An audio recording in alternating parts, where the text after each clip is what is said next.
Before the final two successful title defenses of Tyron Woodley's welterweight reign, against a 39-year-old Damian Maia in 2017 and Darren Till in 2018, there were no wins for fighters in this sample. Since those wins, only Raquel Pennington and the great Amanda Nunes have successfully bucked the trend. The former outpointed Mayra Bueno Silva last month to win the women's bantamweight belt, after Nunes vacated the title upon beating Irene Aldana in June, when she retired as one of the few fighters to hold a win over the best to ever do it, Father Time. If anyone is capable of joining that exclusive group, it is Volkanovski, whose every title defense has bolstered his claim to dethrone Jose Aldo, a man he beat 5 years ago, as the greatest featherweight ever.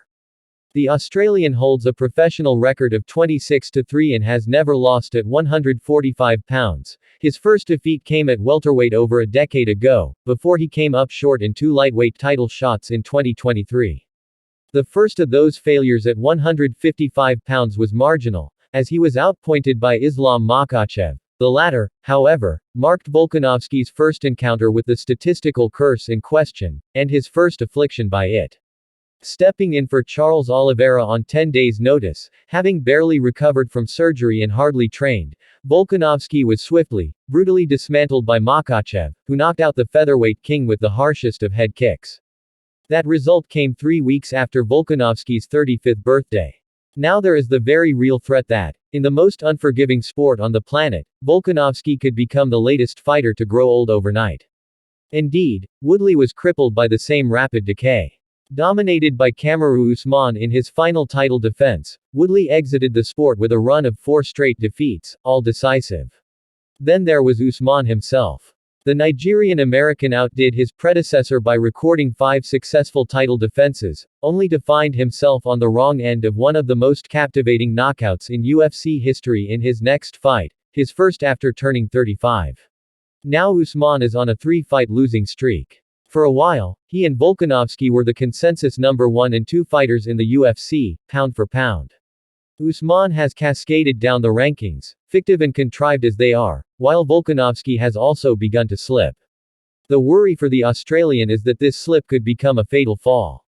In UFC 298's main event, Volkanovski seeks his 6th successful title defense, as he takes on the unbeaten Topuria.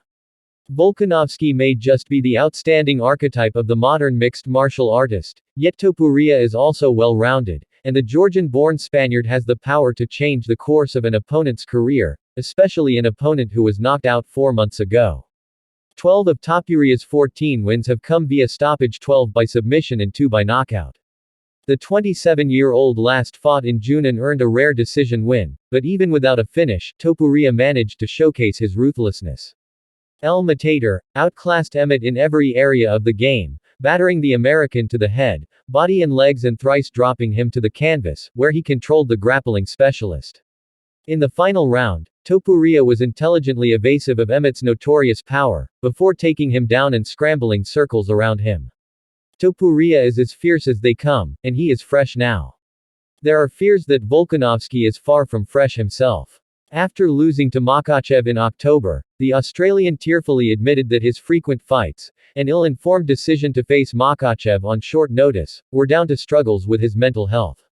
As such, there are questions around Volkanovski's physical and mental state ahead of UFC 298. When Topuria spoke to The Independent ahead of his clinic against Emmett, his confidence was clear in his stoic demeanour.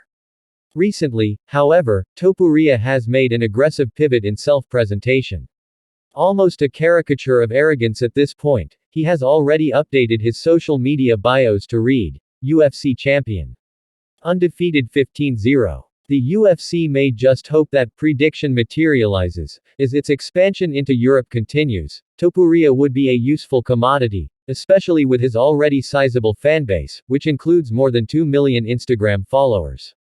Topuria claims that the UFC has even entertained his suggestion of a title defense at the Santiago Bernabéu, home to Real Madrid. In fact, the UFC has already placed Topuria in a Spanish stadium, filming a promo for UFC 298 that featured the challenger shadow boxing in a bullfighting ground. In Anaheim, though, there is little chance that Topuria will play the matador, despite his nickname. So far he has been bullish, and against Volkanovski he will be the bull.